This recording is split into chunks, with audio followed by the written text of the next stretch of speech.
Alrighty, everyone. Well, good evening and welcome to a random and impromptu Q&A stream here on DSPGaming. Usually, I would be doing full gameplay streams at night, but sadly, Call of Duty just didn't want to work tonight. It was a waste of time. It was laggy. It was boring. I was not having a good time. It was just stupid. So I said, let's just forget this. Quit out of it. Let's do an hour of Q&A and just talk and relax, see what people want to talk about tonight, and go from there. Fair enough? So that's what this is, just a random video of Q&A for an hour. There you go. Yes, I'm getting Street Fighter 6, of course, as I said. No, I'm not drinking gin tonight. We're not doing that. I don't know if it matters what console Resident Evil 4 I should get on. I don't think it makes a difference. I think they're both going to be fine, so I'll likely get it on Series X again. Unless there's a reason that someone says, oh no, there really is a reason to get it on PS5, I'll probably just get it on the Series X. I've not heard anything to the contrary, saying that it will perform better on one or the other.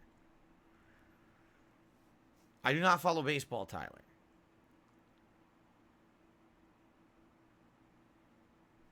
Mark, it sure would be better if the Xbox Series X had better exclusives. Yes, I hope that they're coming. No, I've never had Mexican food in my life. Never once. You know, I just told you that I had it for dinner the other day. No, never. Is this the lowest amount of gameplay I've had on a two-stream day? On a two-stream day? I don't know. I don't really keep stats of that stuff. I really have no clue. What time do I usually go to bed? It all depends. Usually Kat starts to get tired between like 12:31, in the morning. And then, she showers and we get in bed. And some days I'll go right to sleep. I'll be dead tired. It's like, out. And then other nights I don't feel so tired. And so, I watch some stuff, watch some videos, do some random stuff. It all depends. Depends on the time and what we've done that day and how tired we are and stuff. I, too, am ready for Resident Evil 4, Jade. We do have to wait a couple weeks, though, right?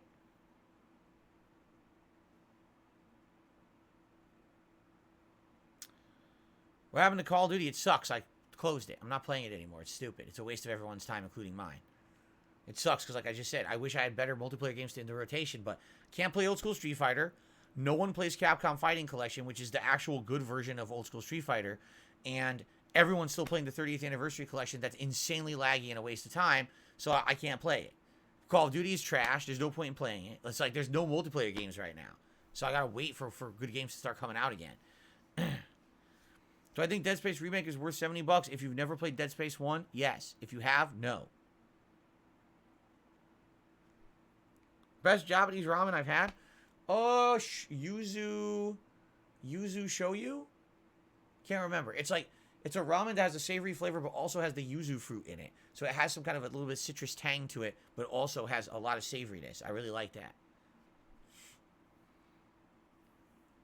Why do I think Resident Evil 4 was such a success? Because it took Resident Evil from boxy, tank-like controls and fixed camera angles into a more action-oriented world, and people really loved that about it. That's literally why.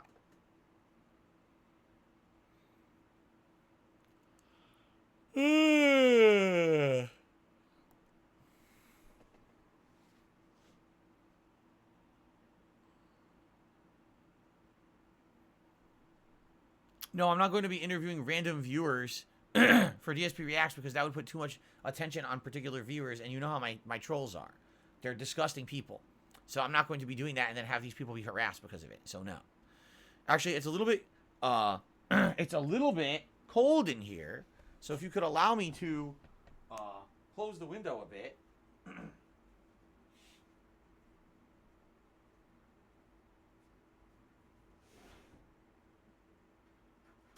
we go. I might turn off the fan too. Cold in here.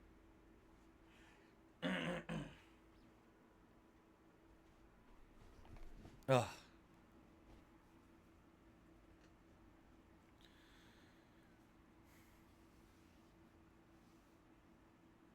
I don't care about who wins Oscars. I couldn't care less. I haven't even seen any real movies recently. How could I say who's worthy of winning an Oscar? That'd be pretty crazy of me, huh? To try to say, oh yeah, this person should win the Oscar this year. By the way, I saw no movies from this year. Yeah, probably a bad idea. What's my favorite item from Taco Bell? The Chicken Supreme Chalupa. I like that. Has a lot of good stuff in it. Lettuce, tomato, cheese, some sour cream. Pretty decent. I like the chalupa shell, too.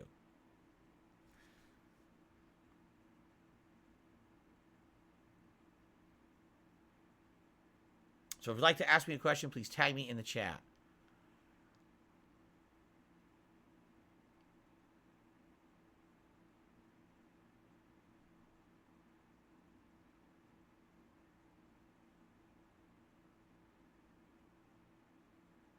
Have you ever gone to an MLB game? When I was very young, I went to a couple Mets games in Shea Stadium when it used to exist. Yes.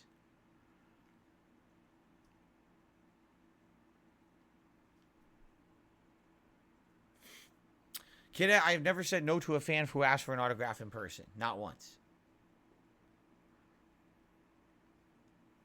What would I do if I got banned from YouTube? Well, first of all, when you get banned from YouTube, you don't get permanently banned unless you've done something so egregiously wrong that, you know, they don't want you back. And very few people have that ever happened to. You know, like, for example, I think one of the people it happened to actually was making jokes about, like, hurting YouTube staff and stuff like that, which isn't funny.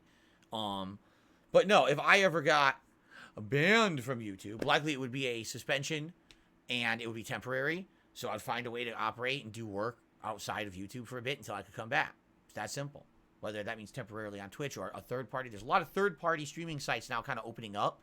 And it would be interesting to see if I had to stream in another place, if I went over there temporarily, what kind of viewership I would get. You know what I'm saying?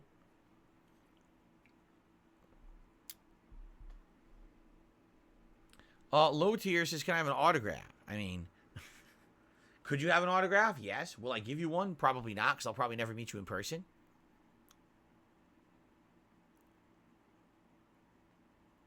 Where do I think I would be if I had teamed up with the Nostalgia Critic back in the day? What a question.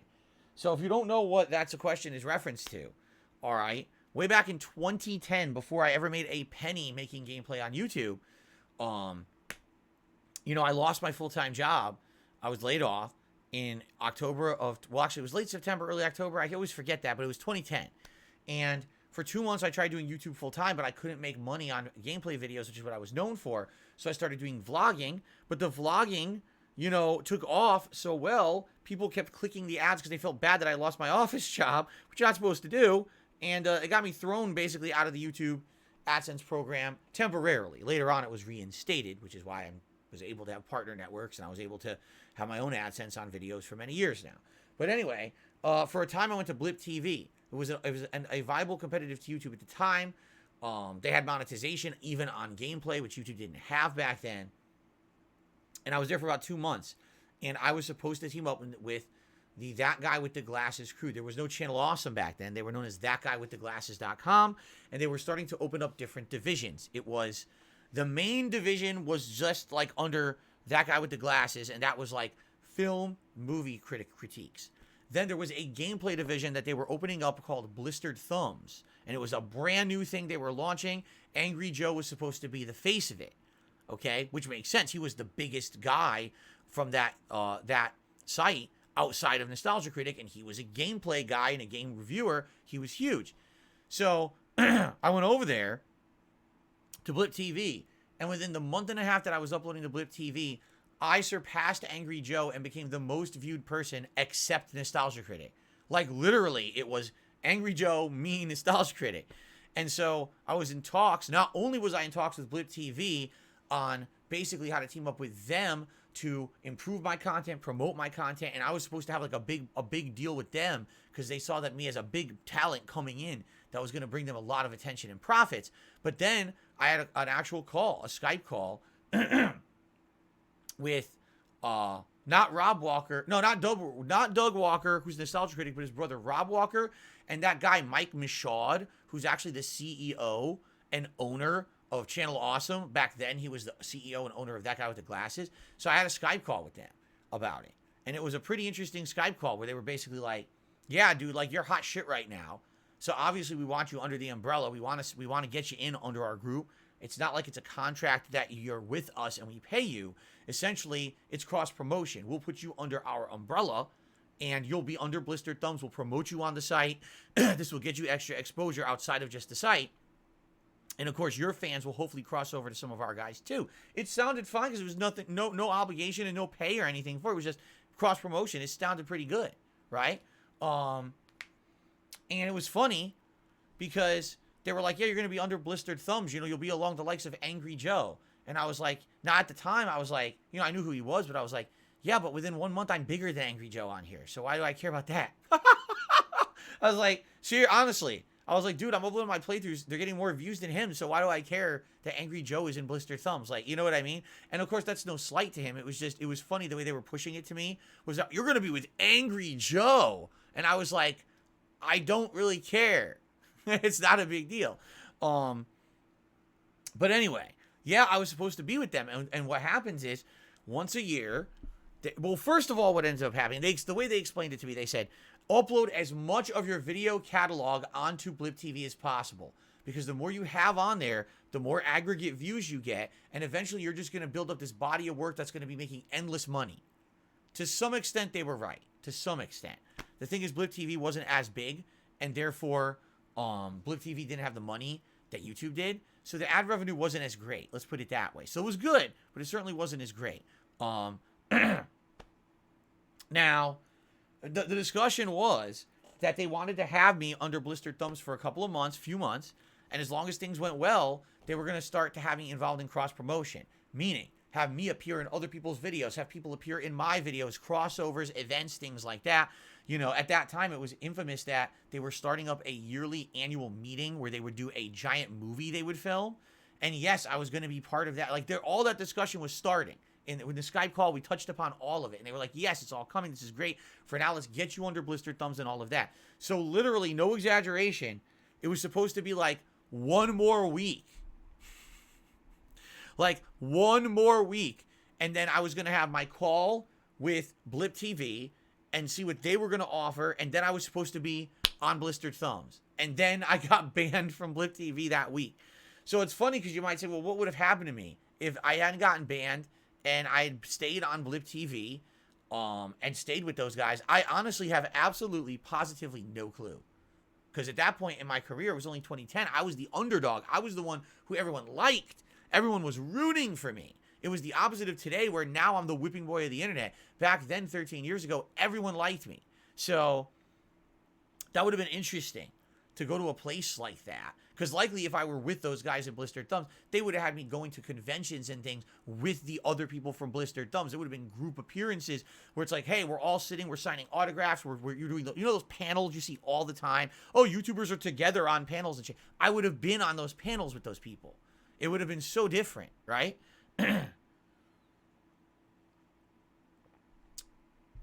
It would have been completely different. I don't know. I honestly don't know what would have happened. But my life certainly would have been very, very different. I probably would have never been in the places and where I am now. So I don't know, man. You know, that's it. They always say hindsight is 20/20 because you know, here's what would have happened if you made this choice or that choice. You know that, you know, but I don't know. Actually, I don't know, because the thing is, Channel Awesome has had ups and downs. Like, they were doing real good there for 2-3 years, and then Blip TV crashed. Well, I don't say crashed, but Blip TV got bought out. Then they went out of business. Then they were scrambling to try and find a foothold in YouTube when their place where they had uploaded for years was gone. And then all the controversy with Channel Awesome happened all at once. It imploded, essentially. Really, it's just really bad situation. So, you know, I don't know what I really don't know what would have happened, honestly.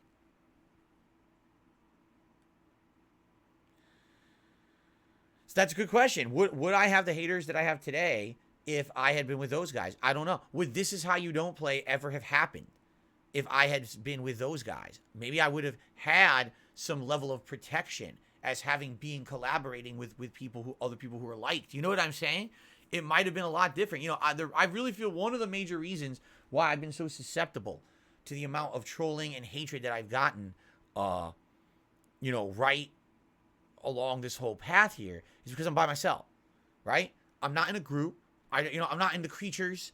I'm not in the Game Grumps. You know what I mean? I've always been myself. I've always been Darkside Phil. That's it.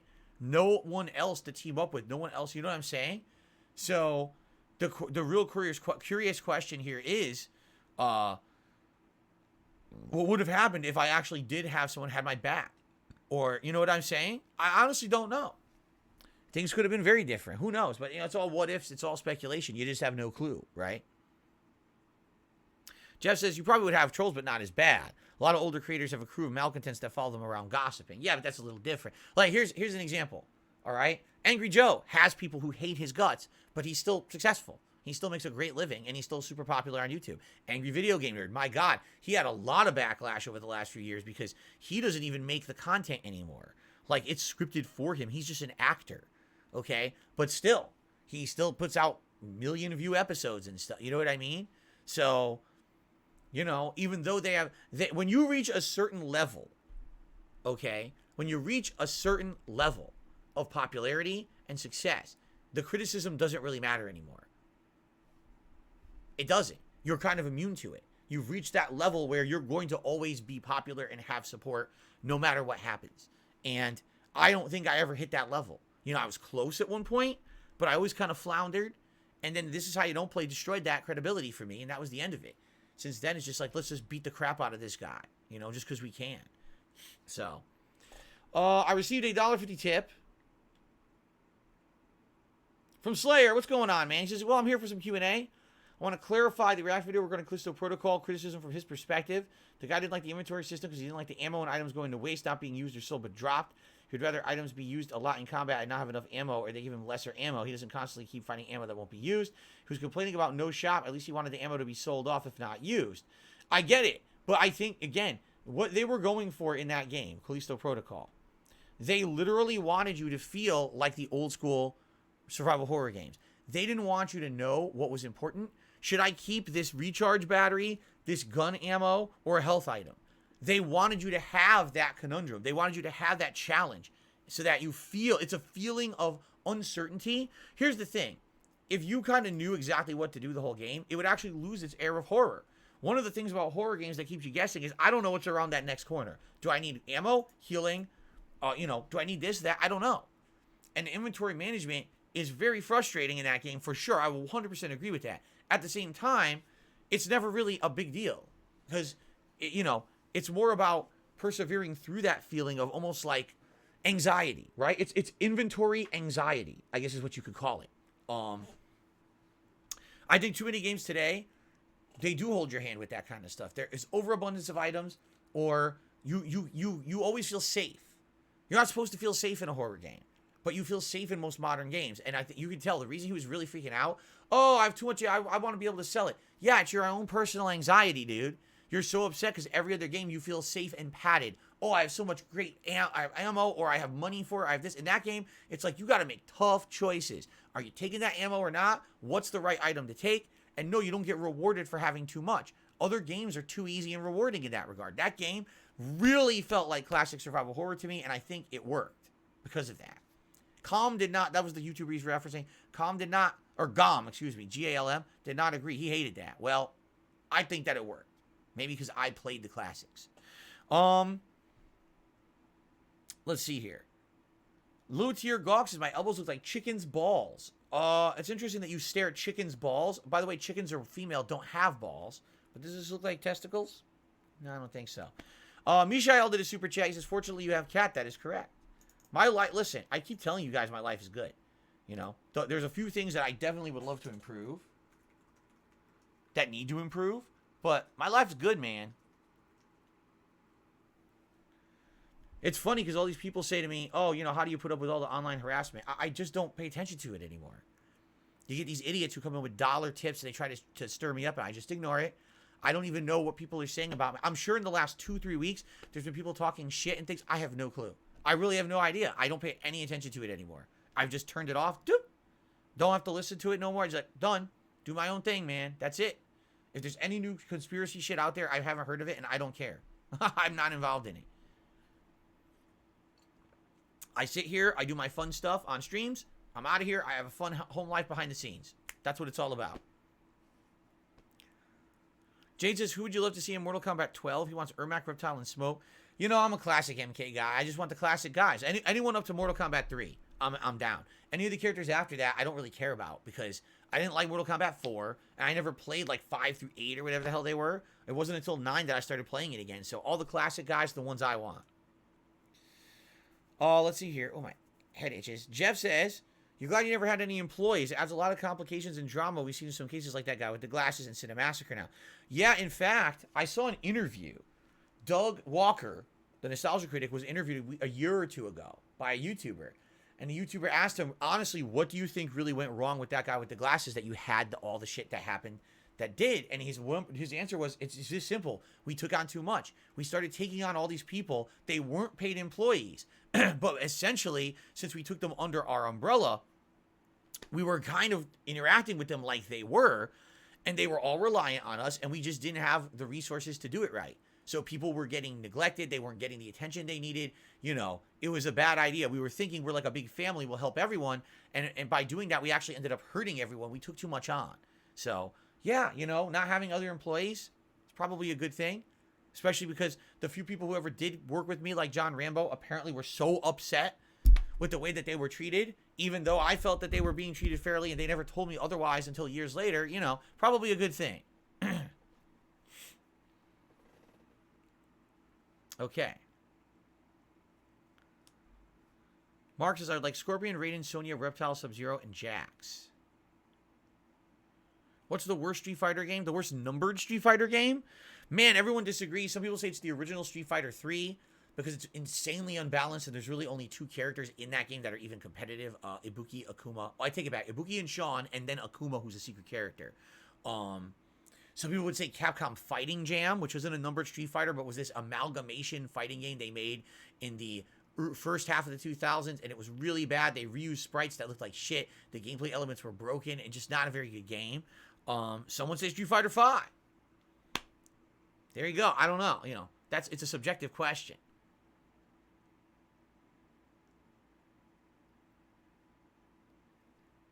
Oh, let's see here.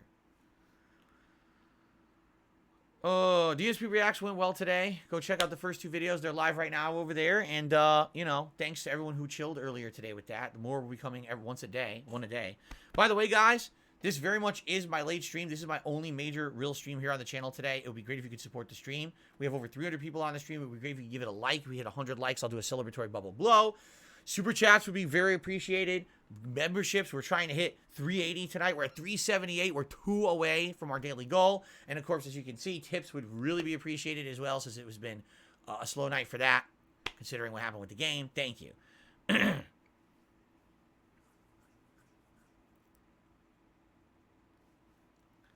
Is it determined what show or movie I'm watching next? I'm watching The Last of Us Episode 9, and then doing my series finale wrap-up review all on Monday. That's coming out. Later in the week, I'm watching Sonic the Hedgehog 2. That was the number 2 movie that was voted for. So I'm going to watch that movie and do that review probably Thursday to Friday-ish this week. On all that on DSP Reacts. After that, I'm not sure yet. Someone had an interesting take. They said, why don't you watch the Suicide Squad James Gunn movie? Because then after that, you can watch the Peacemaker show. And that intrigued me. I was like, that kind of does make sense. Then again, some people are like, why don't you watch the Justice League movie and watch it in parts, episodic parts, and maybe do like 1 review a week for it? I could do that. You know, I'm honestly not sure. I think what we'll do, let's get through this week coming up, because I know exactly what I'm doing for this week. And during the course of the week on the podcast and the like, we'll talk about it to try to determine what's the next thing. Because I would like to keep it going. 1 TV style series that I could maybe do 1 review a week for several weeks till the series is over, and then 1 movie a week. We'll see.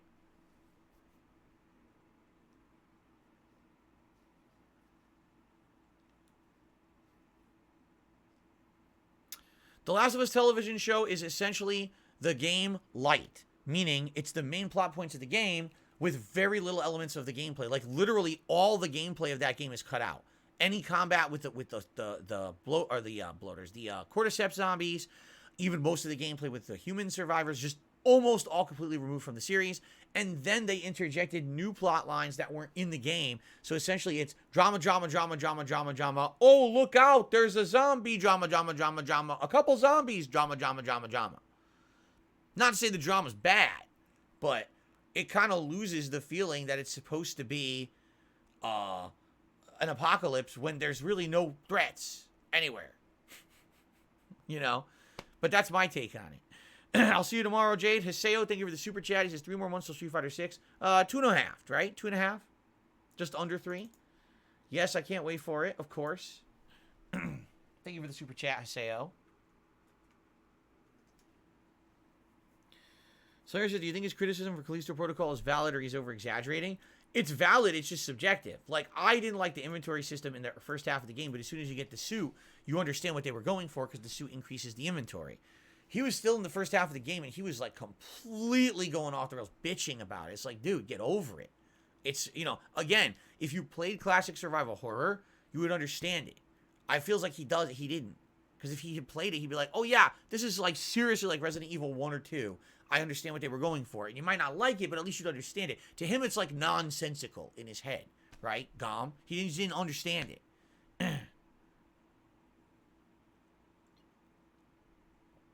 Average at best said, I never played the game. Maybe that's why I love The Last of Us show. It could be. If you, that is true. If you've never seen something better, you may like that more. So I'll give you a perfect example of this. With Street Fighter V, there were so many people who jumped into the realm of Street Fighter with just Street Fighter V, and they only played that, and over the course of the game, they loved it.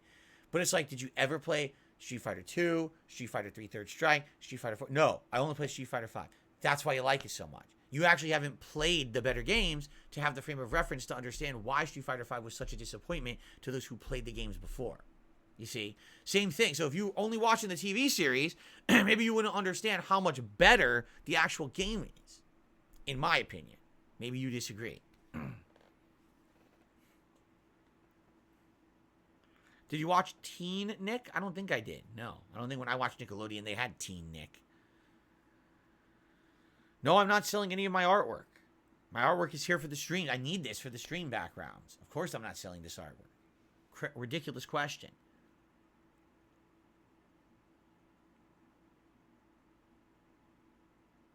What's the hardest game I've ever played? Probably either that Ghouls and Ghosts Resurrection, or was it Ghosts and Goblins Resurrection? Whatever it was. Or Ninja Gaiden 1. It would be one of those two.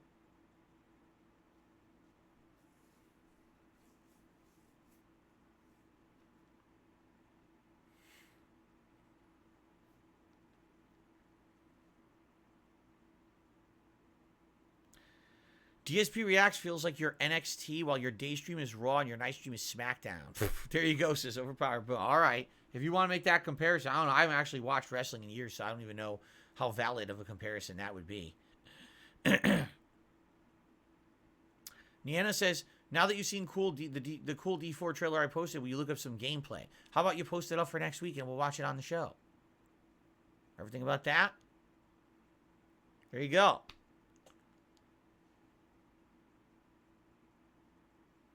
No, I did not know Low Tier Guy was unbanned on Twitch. Good for him. Congrats to him.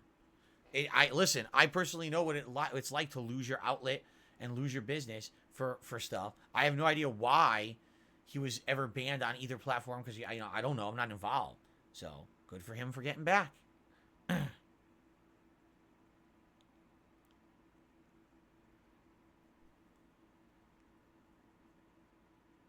Slayer says, I think a good example of an anime made from a show would be Persona 5, where it shows some gameplay elements and it shows most of the plot. I think Persona 5 is pretty much very close to the game, right? Like really close to the game, and it shows some gameplay, but it bridges it a lot, right?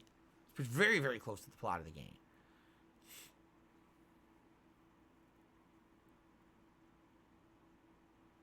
I don't know. Oh, Tears of the Kingdom. That's Zelda, right? I'll definitely play that. Of course, I'm definitely playing that when it comes out. Tears of the Kingdom. Oh, I received a $5 tip. Thank you to whoever this is.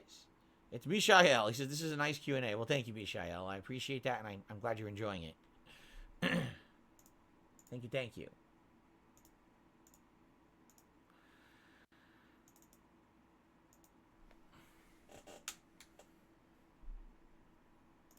We are at 80 likes with 357 viewers. Come on. I know we can hit that 100 likes goal tonight, guys. Come on.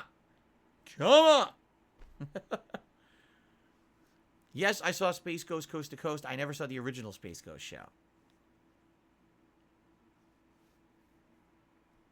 Wesley Rose, so many people have asked this question. If a movie were able to be made about your life, who would you pick to portray you? I would pick Al Pacino. I would pick the great character actor who looks exactly like me by complete chance. I swear to God, we are not brothers. I know I get this question all the time. It would be the amazing actor, Danny DeVito. Absolutely. No, I did not hear of Disney's 100 year. Never heard of 100. What does that mean? Their 100th anniversary?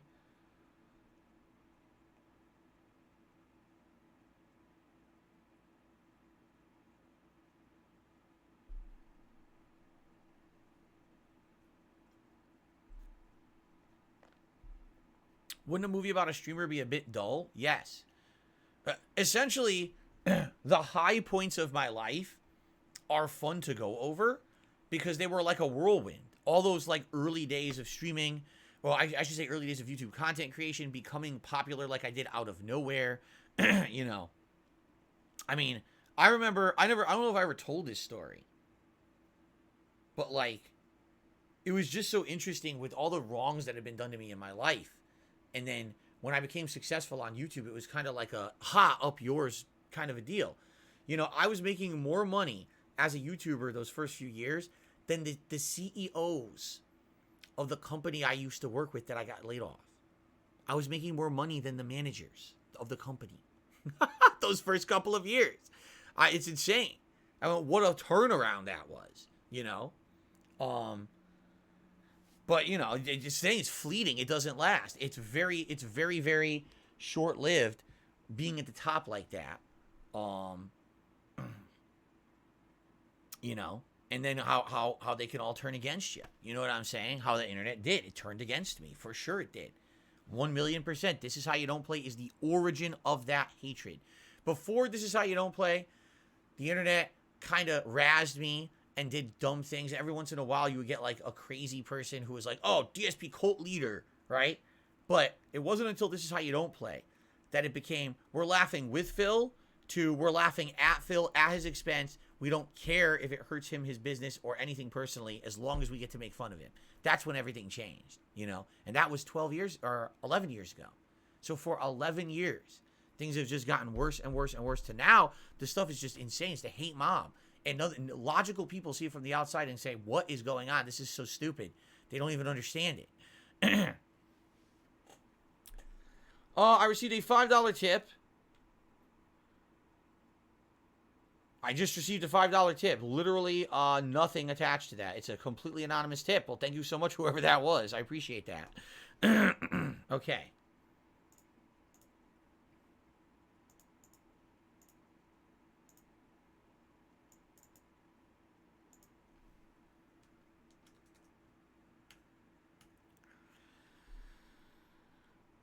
Dark and Terry says, do you regret staying in your lane all these years and not really branching out more with interviews or co-op or collabs? I'm sure you'd have a lot more in common with some people. You know, I mean, that was always the intention. The problem was, again, This Is How You Don't Play kind of ruined everything. I mean, things were going good until late 2012. They were. And then once public opinion started turning against me, all of a sudden my friends start to get harassment for being in my content and shit. And, you know, I move across the country. Right? And once I moved across the country, now it's like another negative. Oh, how dare Phil get a house and everything. You know, it was pretty crazy. If I had become reliant on things that were branching out, I probably would have been less successful, I feel. Because over time, those things would have dried up. What if I was only known as the co-op guy? And now all of a sudden, no one wants to co-op with me anymore, right? I think maybe staying isolated may have actually been my saving grace over all these years, right? Because in reality, when I left Connecticut and I came here 9 years ago, right? What was lost? Well, no more Smart Guys pro wrestling commentary and no more once-a-week collaborations with John Rambo. Was it a change? Yes. Was it a negative change? Of course it was. But did it end my content? No. I was still very much the same person making the same content with one aspect of that content gone, but the majority of what kept this business going was me being here all week, putting out content nonstop by myself. And that continued. So imagine now if 50% of my content was collaborations, you know, travel, interviews, and all that went away, I probably would have went out of business. So maybe it made sense to do things the way that I did, you know? And it was just luck. It wasn't like I was thinking ahead. It was just blind luck. You know what I'm saying?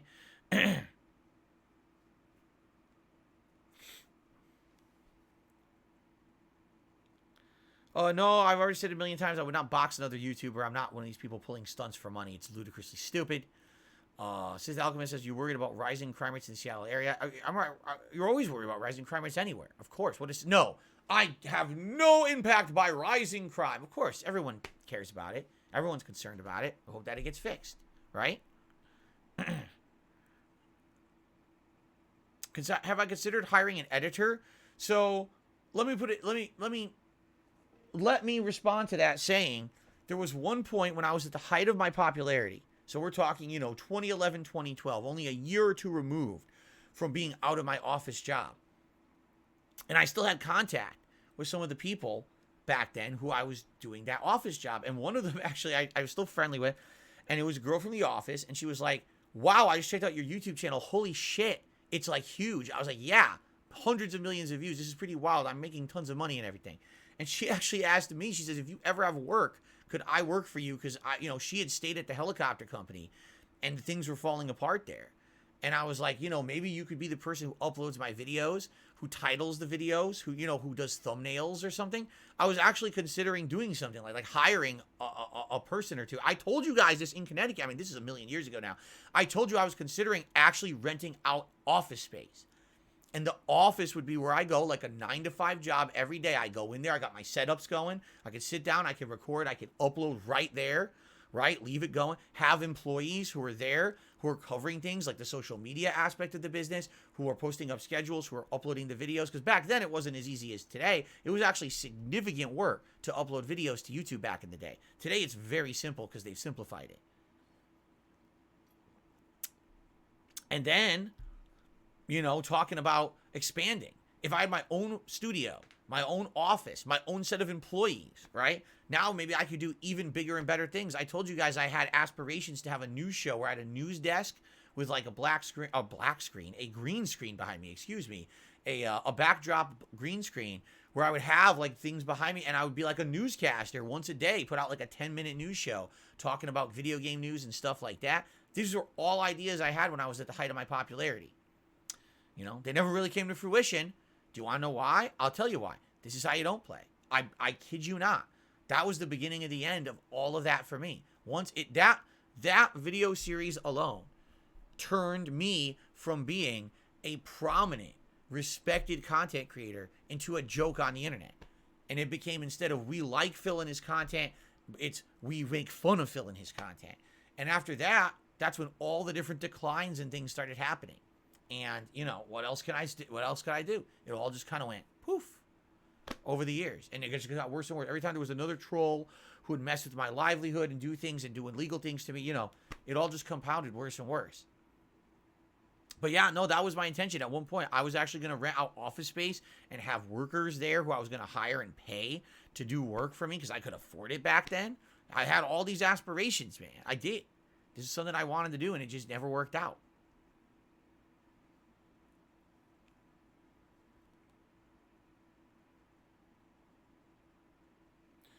I'm not going back to wrestling content because I don't watch wrestling. I'm not going to sit around and watch pro wrestling again like I used to. I used to watch too much. I used to watch Raw, SmackDown, NXT, and all the spin-off shows of WWE. Now, if I was also going to do a wrestling commentary show today, I'd also have to watch AEW and its 2 shows and its pay-per-views and Ring of Honor. It's too much. There's just too much to do it. It's not worth it. I don't even care. I really don't care about it. I couldn't care less about it. Let's put it that way. I follow trends on Twitter, so every once in a while I find out if there's a title change or whatever. I don't care. I'm not into it.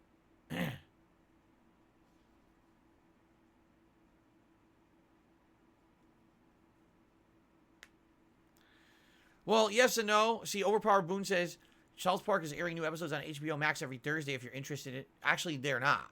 With HBO Max, they have this exclusive agreement to do a series of shows that's short. It's like 8 shows a year, something like that. So it's not like an ongoing series or anything like that. It's basically like a limited run series. But, no, I mean, you're right. They do have, did you hear they're getting sued? They're getting sued because apparently they have an agreement to be on Paramount Plus, but the agreement they have with HBO is the new episodes only go on HBO, not on Paramount Plus, and Paramount's like, we didn't sign up for that. We didn't know that was going on, so they're suing them. So that's pretty interesting. But, I mean, maybe that would be something I would watch. I don't know. South Park, I feel like South Park's been there, done that. It's a good show, by the way. I've always liked it. But at the same time, are you more interested in watching me watch? Are you more interested in seeing me watch and review stuff that's not stuff that's old, played out, been around forever? You probably want to watch a review from me from a movie that's from the past few years, or a show that's relatively new, as opposed to fucking South Park that's been around since the 1990s. You know what I'm saying? Like, if that's the case, why don't I just review The Simpsons? Like, geez, really pertinent today, isn't it?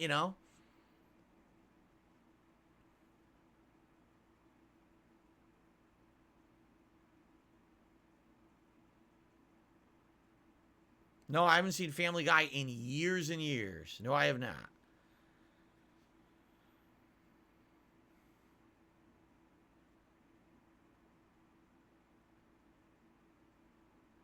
Can I make more green screen clips? I would have to get a green screen. I don't have one. That green screen broke years ago and was thrown out at the dump years ago. I don't have a green screen. Why did I stop watching wrestling? I just got tired of it. It was too exhausting. There was too much to watch to keep up with it. And quite frankly, there was no real motivation to do so. You know, when I had the running commentary show Smart Guys, even on weeks when I felt, it's not that interesting, at least there was a reason to do it because I had a show talking about it, and it was kind of my job to do so. You know, once that went away, within a couple of years, I just didn't care that much about it anymore. You know, it's all right to watch, but I'd much rather do other stuff. I would much rather right now watch stuff from HBO Max, Amazon Prime, things I've been completely left out of the loop with for years and years. I would much rather watch that and review that stuff than care about pro wrestling, quite frankly. No, I've never heard of Big Time Rush from Nick. No, I've never heard of The Whitest Kids You Know.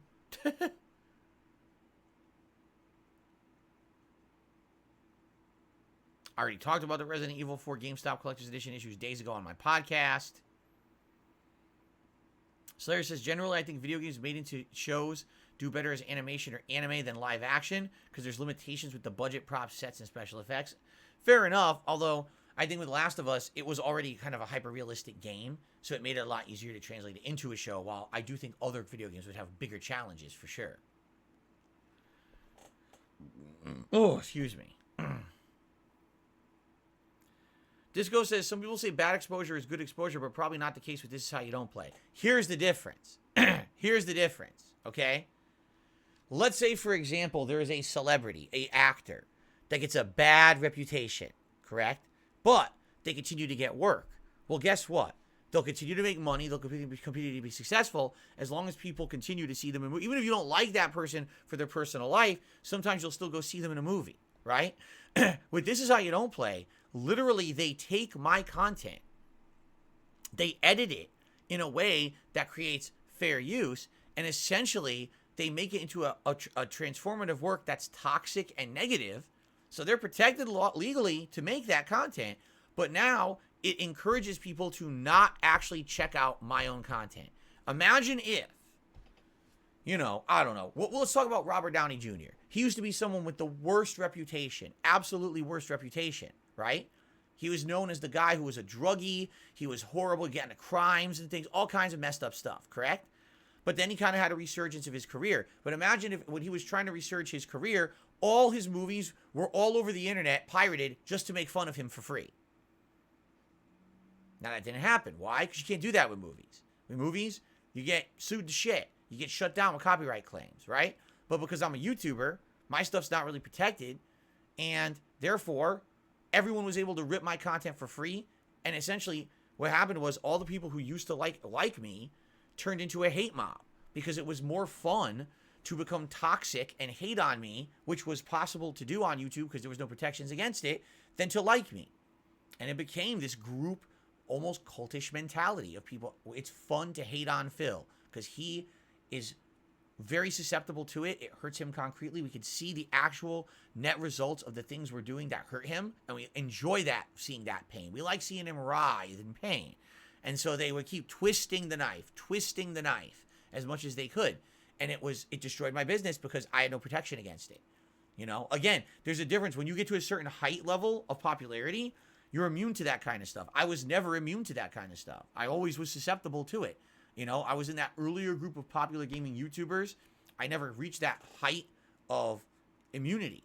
So once they started stealing my content and editing it into nasty, toxic stuff, people would watch that instead of the raw stuff. So now my views are going down for the actual unedited content that's fair, and the unfair, slanderous shit just went exponentially up. It's messed up that YouTube ever allowed it to happen, but... Right?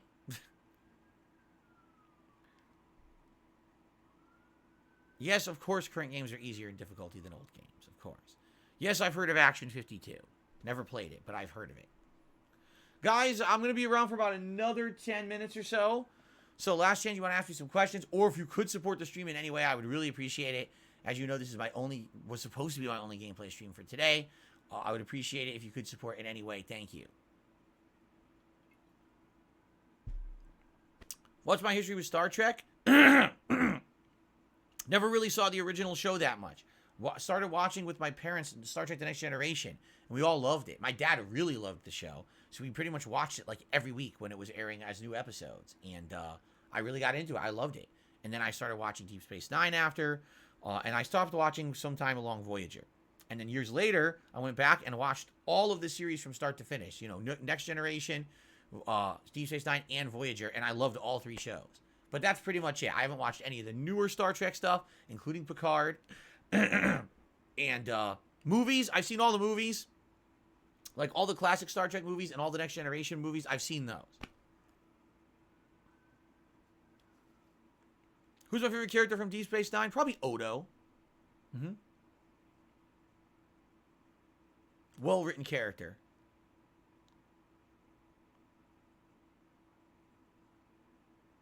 I should watch the original series. I've seen a little bit of the original series. I do like it. I've enjoyed it. I think Spock is fascinating. Kirk, being a captain who's kind of overwhelmed with emotion all the time, is kind of funny. But I've never really seen that much of it.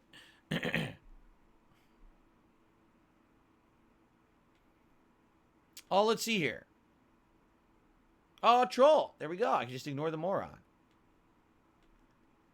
Here, I will just say this, and I'll move on. But the most hilarious, unfair, completely unqualified criticism I've gotten over the years. You can say, originally when I was a Let's Player, my gameplay was inferior. I blamed the game. I blamed the game developers too much. I had ridiculous, over-the-top, risque commentary that was sexual and had to do with race and shit like that. I would argue all of that criticism is correct. All of it. You could say I was obstinate, I was immune to change and things like that. I will actually agree with you there, okay? All these things have been discussed, you know, ad nauseum in the documentaries and things that I've already responded to. But the one criticism that's the absolute most hilarious is that, oh, see, over the years, you're just a beggar now. It's like, hold on. Hold on a second here, all right? My history is directly dependent on the history of people hating on me and ruining my very successful business. Until people actively stole my content to make This Is How You Don't Play and basically ruined the ability for people to enjoy my raw content because it became make fun of Phil because it's toxic or you're not in the in crowd, right? That's what ruined the business. And then illegal activities over the years, like false copyright strikes, right? Things like that ruined the channel. So number one, you ruined my popularity by making me fun to hate. Then for the people that were left who were still enjoying the content for what it was, you ruined the popularity of the channel by breaking the law. So you systematically ruined my business. So you say, well, now you beg too much. Well, I never did until you ruined my business. You understand? I was fine. I didn't have a Patreon. I didn't have people donating via PayPal and Super Chats. None of that existed. I didn't need it. You ruined my business. It wasn't me. Yes, there was a plateauing. Yes, there was a decline. But the business wasn't ruined overnight by my actions. It was literally ruined by the actions of hateful people against me. If you didn't do those things to turn public opinion against my content, to actually make it so that my YouTube channel was kicked out of the algorithm so no one would see my content suggested anymore, if those things didn't happen, DSP Gaming never would have shrunken the way that it did. I wouldn't have abandoned the channel for several years to be a full-time streamer on Twitch, and I certainly would have changed my business model to now be reliant solely on the viewers, which you call e-begging. You created the situation, and now you don't like it. You're to blame. Look in the fucking mirror. I wasn't like this until you ruined the other whole successful business I had. And you're all immune to it because you all hid behind the internet in anonymity because little pussies you are, you know? But that's the most unfair criticism I get. The e-begging thing, listen, you can say it's too much, it annoys the viewers. Okay, that I can change. But just to say, oh, you rely on others for your income. It's like, and? You created the monster. Now you don't like the monster. You created the Frankenstein, and now the Frankenstein's destroying the village, choking the villagers, and burning everything down, and you're pissed about it. Oh, I don't like that he's like that. You made me like that.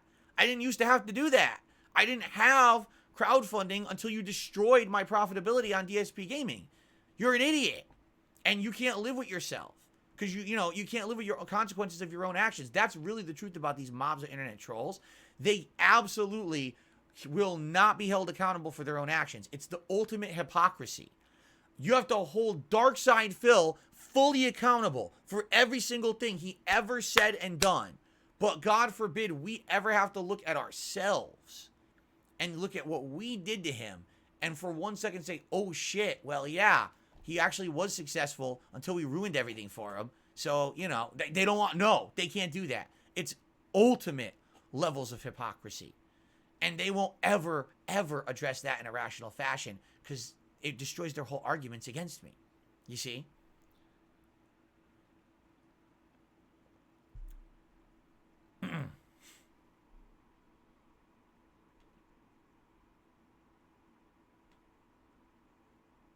Okay.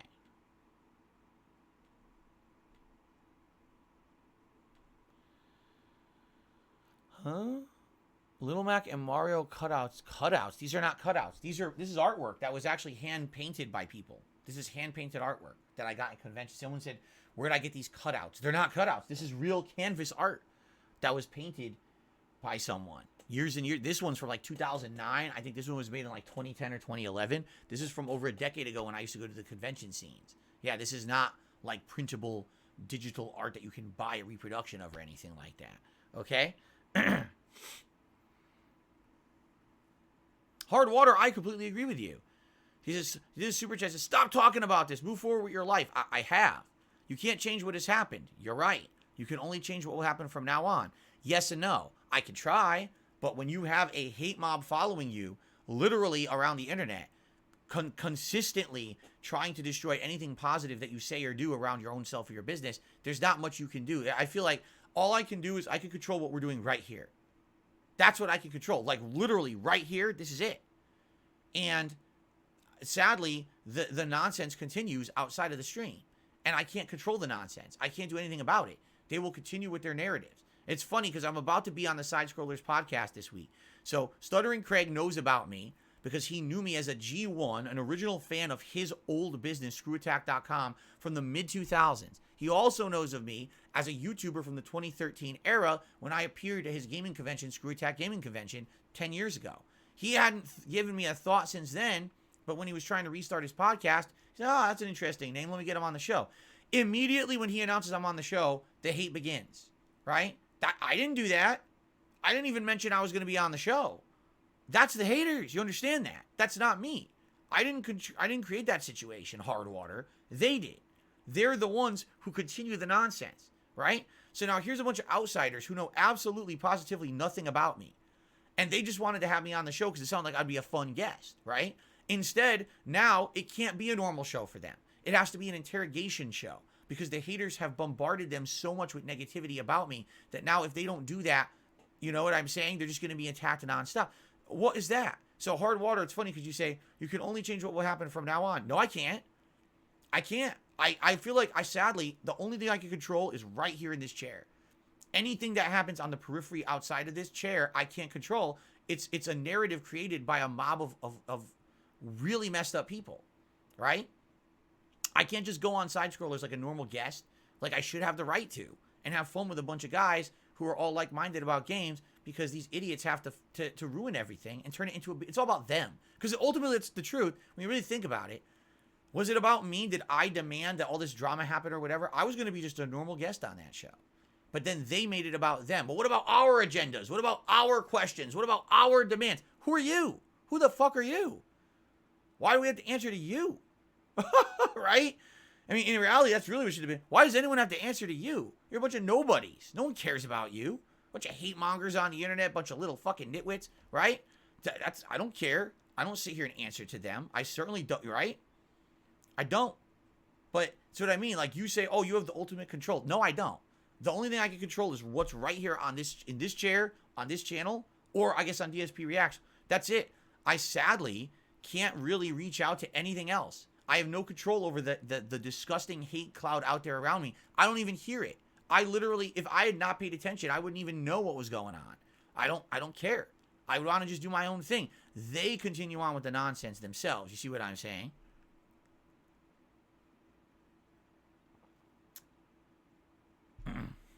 Cracker Jacks, I guess I missed your question. I don't know what you were saying there. What did you say? Did you tag me? I didn't see it, Cracker Jacks. I got an $8 tip here. For the Magic 8 Ball, will you enjoy playing Call of Duty ever again, said Hiseo? Oh, I guarantee you I will. Just not this one. Just not this one. There'll be another one that I'll like. Outlook, not so good. Oops. Well, maybe I misspoke. I feel like there will be. I feel like we're kind of, you know, it's kind of run its course with all these games. I really feel that way. But I do feel like eventually Call of Duty, I'll come back to it like everything else, right? Look, there'll be a new one. It'll be fun for a while. You know what I'm saying?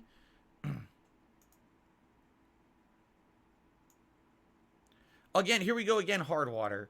Hardwater did another super chat saying that I'm playing the victim. Who is playing a victim? Did I sit here? Do I sit here all day on stream and just whine about the haters? I never mentioned them. It's only when people bring them up. I literally don't talk about them. I don't care about them at all. This is a situation, you know, people are talking about the podcast this week. This is a situation, this was controlled and created 100% by the haters. Those guys from Side Scrollers didn't create the situation. I didn't create the situation, right? What are you talking about? Who's playing the victim? Every day I come out here, I ignore them, and I do my own positive thing all day, every day. How is that playing a victim? I don't think you even understand what the term means if you think I'm playing a victim. Really? No. You want to know who plays a victim? The people who lean into the lolcow shit. Oh, woe is me. Give me money because I'm hated on all day, every day. How many times have I told you guys? Do not support me at all because of the haters. Support me because you like me and you like my content and you want this to continue. If you like these changes that I've been making recently to make stuff better, if you like the idea that I have a whole new channel dedicated to React style content based on your feedback, support me for that. Do not support me because of the hate thrown against me on the internet. I don't want that. I want earned support. How can you say that's a victim's mentality? You're an idiot. It doesn't even make sense. It's a complete nonsensical thing you've said. So thanks for the super chats, but that was the dumbest statement I think I've heard in a long, long time. Seriously.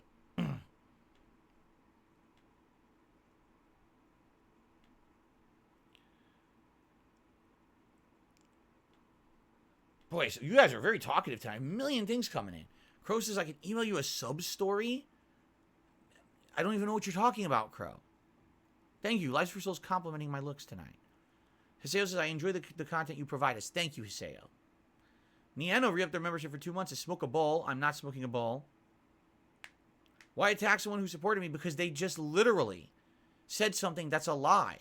That's nonsensical. I hate these statements. These, you know, it's not, you know, stop. You're still talking about how you're a victim. Control your own destiny. That's what I do every day.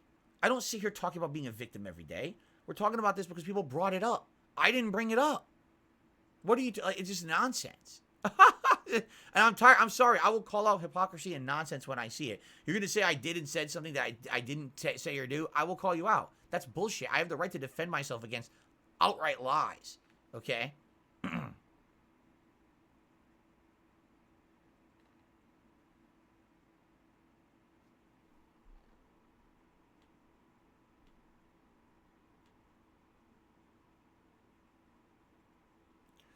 Overpowered Boone says, I like the idea of maybe putting green screen poster board behind you.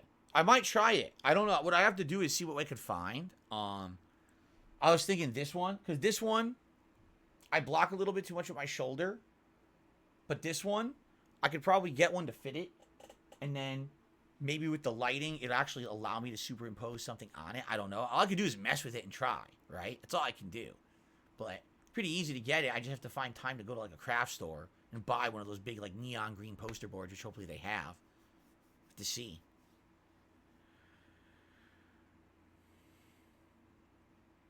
To say, I'll have a good night. Sounds good, man. That's true. The clocks are going forward an hour tonight, everyone. Just to remind you, the clocks are going forward an hour tonight. Wings fan, thanks for the super chat. I have absolutely no idea what you're talking about, but thanks for the super chat regardless.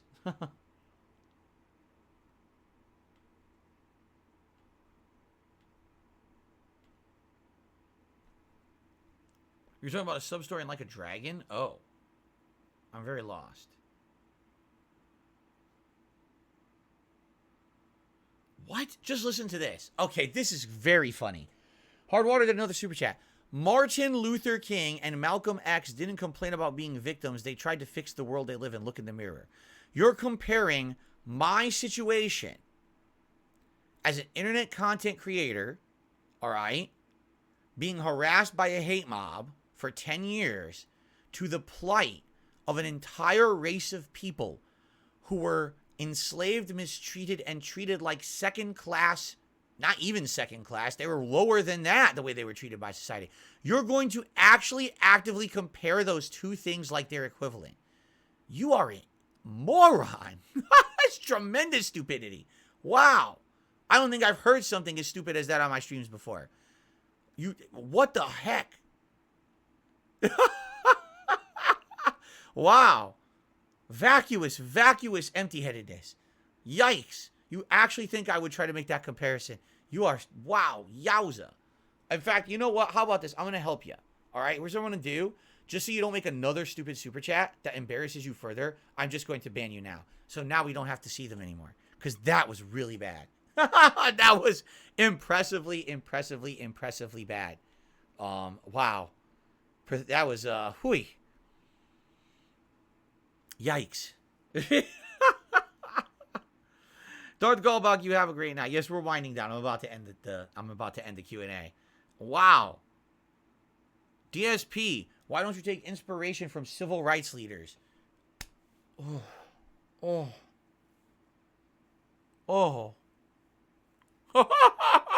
Ooh. Now it's not so hard to understand why Angry Grandpa videos have 40 million views.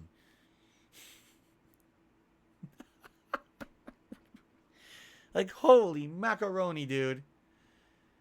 Anyway, thank you, Marx's Call, for the super chat. Thank you, Wings Fan, for the super chat. I received a $5 tip from Alex. He said, I want to say, I enjoyed your review of Joker. I've seen it 3 times, each time with different people. Each time was like seeing the movie for the first time. I'm looking forward to a sequel, too. I'm glad that you enjoyed the review. I enjoyed doing it. It's something different, and I'm really enjoying that style of stuff. I'm looking forward to more. It's actually, like I said, it's my most viewed video in weeks on the React channel. If you take a look, actually, at its performance, it's now been up for about 48 hours, and I believe it has around, let's see, 1,900? Let's see. Actually, at this point, it's over 2,000 views in about 48 hours, which is really good. The only other video I've uploaded in the last few weeks that got that many was the first part of the Pro Jared documentary, which is like 2,300, 2,400 views, something like that. So I'm actually, it's more than that. Oh, wow, it's like 2,800 views. I didn't even realize it got that many views. But anyway, no, it's really good, man. That's good stuff. I'm glad that people are enjoying it. And like I said, there's more of that to come for sure. If you guys are liking it, I'm down for watching more and reviewing more for you. So I'm very down for that. And we hit the 100 likes as well. Let's do a bubble blow and then we'll call it a night, my friends. Thank you so much. Okay.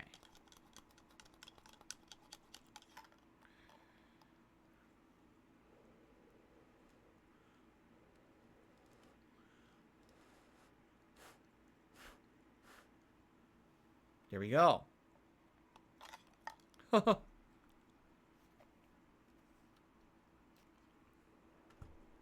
nice. All right, guys. Let's call it a night. People are still tagging me now. We got to get out of here, man. We got to get out of here. Thanks. I hope you enjoyed the Q&A. Thanks to those who chilled and supported. Thanks to those who asked questions and let it happen. It was fun. And now it's time to end it all. The Q&A, that is. All right. Sounded a little too dramatic there. Thank you, guys.